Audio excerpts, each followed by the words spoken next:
Kosulys visų pirma yra tiesiog kaip ir pas žmonės fiziologinė reakcija į kažkokį kvėpavimo takus pakliuvusį dirgiklį. Tai, tarkim, šunim gali būti ir kai būna daug geria vandens ir būna, kad atsigeria vandens ir sukosti. Taip pat jeigu su antkakliu būna vedžiojami, labiau patempia antkaklį ir irgi sukosti. Tai toks kosulys yra normalus, tai tiesiog yra reakcija į dirginimą.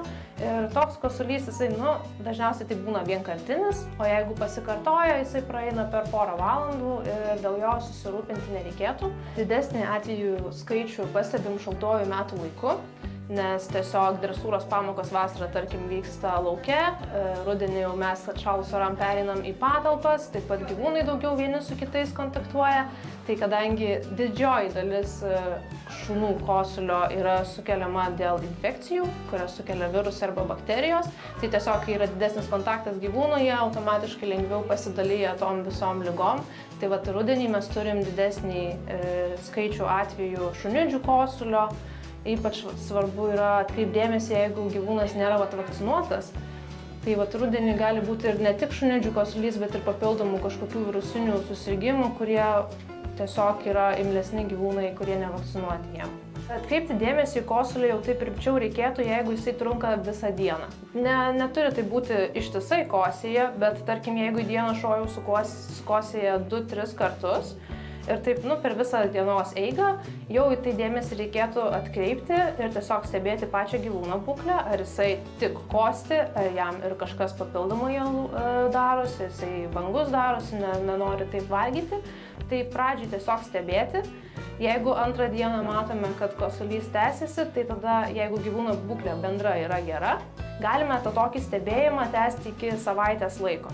Jeigu gyvūnas pilnai viską daro taip, kaip seniau darydavo ir tiesiog kosėja. Tokiu atveju mes stebime ir labai gerai yra, tarkim, pafilmuoti, kad veterinarijos gydytojas ekstra atveju galėtų tiesiog matyti vaizdinę medžiagą. Taip pat pastebėti dėsningumus. Būna, kad, tarkim, kosėja tik naktį arba kosėja susijaudinus. Tai visi šitie dalykai ateityje, jeigu, tarkim, jau įtariam kažkokias rimtesnės problemas, visi šitie dalykai gydytojui labai turi daug reikiamos informacijos ir labai padeda ateityje gydyme.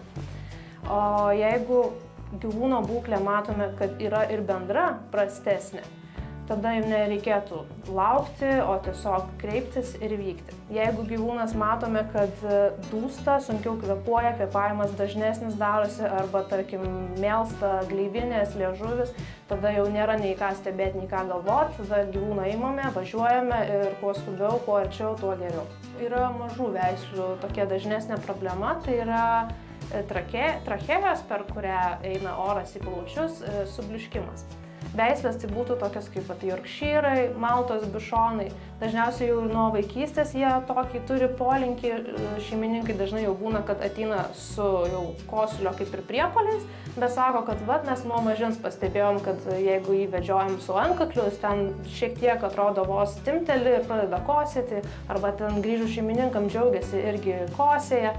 Tai mažos veislės, jos turi tokį dalyką, paskui tiesiog, kai bręsta gyvūnas, jau sensta, kadangi trachėja yra iš raumens ir kremzlės, jeigu taip paprastai paėmus, tai ta kremzlė, jinai tiesiog laikui bėgant praranda savo elastingumą ir trachėja pradeda bliūkšti, tiesiog tas spindis jos nebe toks pasidaro ir šuo pradeda kosėti.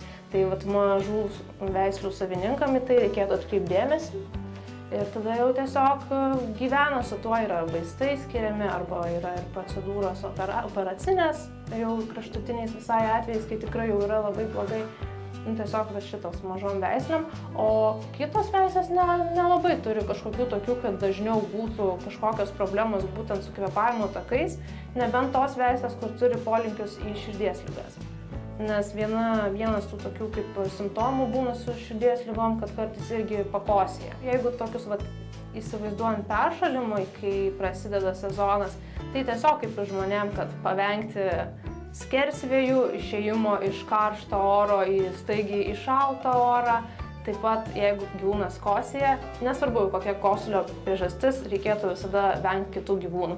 Nes, tarkim, šunidžių kosulių tuo pačiu šunys užsikrečia taip pat lengvai kaip žmonės sloga. Nuo dažniausių ligų kvėpavimo takų, kurias sukelia virusai ar bakterijos, yra tiesiog skiepai tam skirti ir kasmetiniai skiepai nuo daugelio ligų apsaugo šiuo atveju.